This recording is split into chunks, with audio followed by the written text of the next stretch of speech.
Hello everyone, Nishant here from Learn QA Skill. In today's video, we are going to do the comparison between test plan versus the test strategy.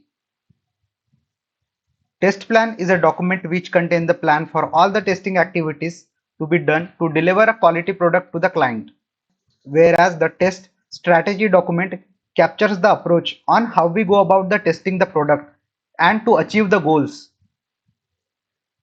Next difference is the test plan document is derived from product description document or SRS document or use case document, whereas the test strategy document derived from the BRS document, business requirement specification document. Documents like test plan are prepared by keeping the BRS document as a base. Test plan is a detailed plan and approach prepared by the test lead or the senior tester or a test manager, whereas the test strategy document is a high level document and it's created by the project manager.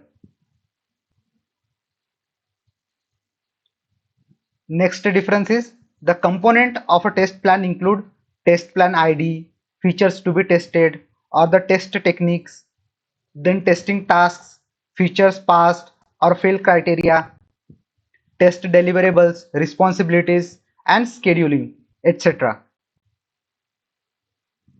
Whereas the component of test strategy includes objective and scope, documentation formats, test processes, team reporting structure, client communication strategy, etc. are the component of test strategy.